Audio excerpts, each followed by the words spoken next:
The nearly 200 CEOs that make up the Business Roundtable are redefining corporate responsibility. Earlier this week, the BRT released a new statement about the purpose of a corporation, stating that shareholder value is no longer the main focus of a business. Joining us right now with his insights is Jeff Sonnenfeld. He's Senior Associate Dean for Leadership Studies at Yale University School of Management.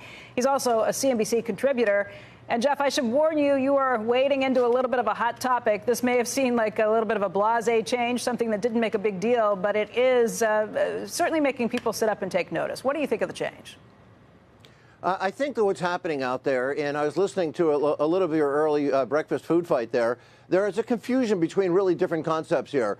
There's a social responsibility and philanthropy angle, which is very different from a social responsiveness, a corporate awareness of just how you do business every day, and whether or not that is antithetical to doing good and doing well. Is that can they perform well as in the shareholders' interest? They're not opposed with each other. But there's been a lot of myth making out there. Corporate America has been on this kick for decades. Going back to the 70s, you can find lots of great examples, the 80s.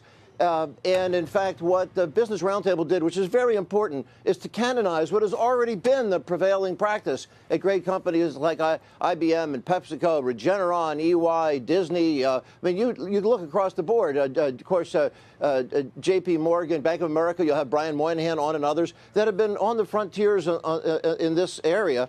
But you get people waving around.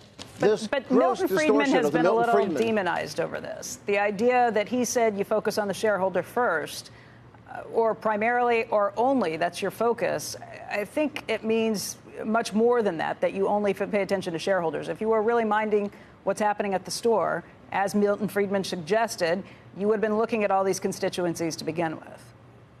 And that's where people who have distorted Frederick Hayek and Ayn Rand and all these mantras they wave around in the Friedman tradition, going back pretty far, miss what Friedman actually said. It's sort of like people who quote Robert Frost and say good fences make good neighbors, or Rudyard Kipling saying east is east and west is west, never the twain shall meet. They don't read the rest of the text.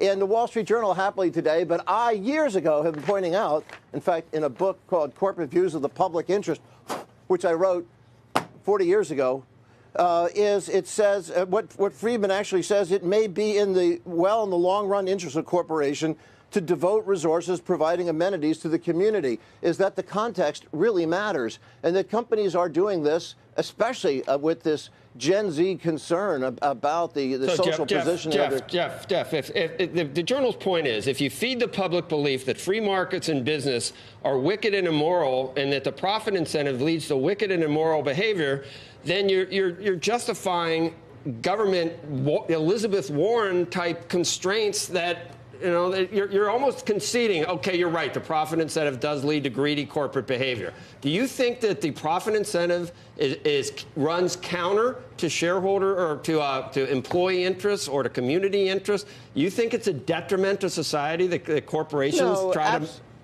Okay, well then be clear. Absolutely not. But everybody on this show and watching the show would have done pretty well if we had invested in Regeneron. When Len Schleifer and George Yacounopoulos came up with a solution for macular degeneration, unlike Turing Technologies or unlike Valiant, some rapacious pharmaceutical companies do whatever they can get away with 3, 4, 5,000% price increases. So we have an orphan drug rule that helps companies. But what does the orphan drug rule do, Jeff? The orphan drug rule allows companies to make money on where they wouldn't normally in the free market. We try to do things like that, but Regeneron hasn't raised their prices in 8 years on a drug like that. What Merck has been doing at Keytruda and others, investing 20% or more of their revenues. You're conflating a different issue. And they do very well. Ingenuity's performance with purpose campaign at PepsiCo. Jeff, let me ask you a question. I'm a student in your class. I'm a student. I'm a student in your class. I'm putting up my hand. Putting up my hand and saying, Professor, help me. You're trying to teach me to be a great business leader in America, and you're telling me I have to solve the problems for all these communities. Which community? Let's say I'm a CEO of J&J. Which community? Is it the Indian, the Cambodian, the Taiwanese? Which community am I supposed to save? I'm a global company. I just want to say, Jeff, hold on just 1 second. I think there's like this bizarre straw man that both of you the Wall Street Journal and the Wall Street Journal okay. has created because of what Jeff just said, which is that nobody read Milton Friedman properly. The Milton Friedman mantra, I think it's almost impossible to say was not taken too far.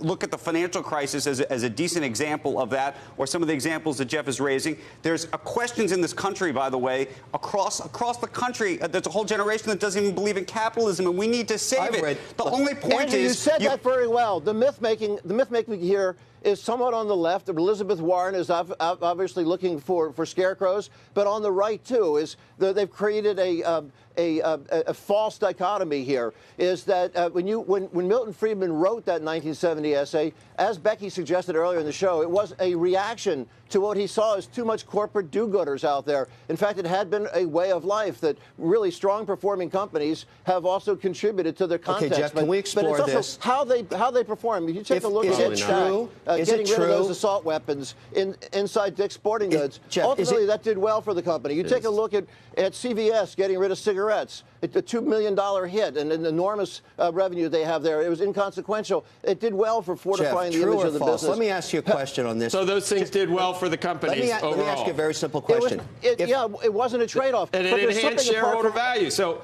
doing the right thing enhances shareholder value by definition. Jeff, if you have a bloated, let's say you have too many employees and you go into a slowdown, is it your responsibility to keep that company operating competitively globally so you save the company and you save the employees so you can't have, or do you resist layoffs? Nobody's telling you not to. That's the thing. That's why the straw man is here. Because it's not that's a good question. Companies that manage for the long term that can balance the workforce pretty well.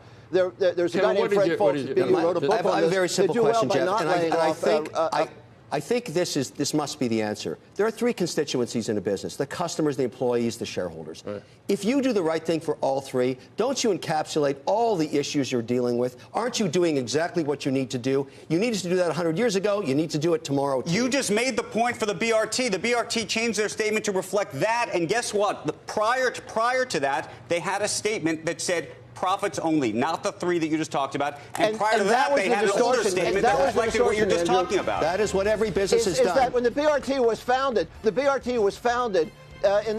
with this backdrop of business having a terrible public image. We had a huge problem with the Tennessee Valley of Drums, with Hooker Chemicals, Love Canal problems with Occidental, that people were very upset. The Cayuga River in Ohio, it was all on those fire things came in 1969.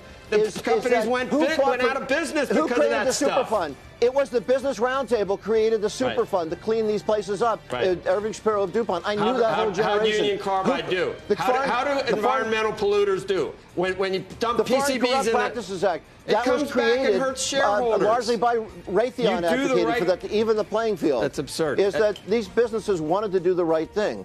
And they fought for that, doing good and doing well. Everything comes around. You don't need to dictate morality, or else, you got the wrong. Everybody's got different view of what morality is. It's not.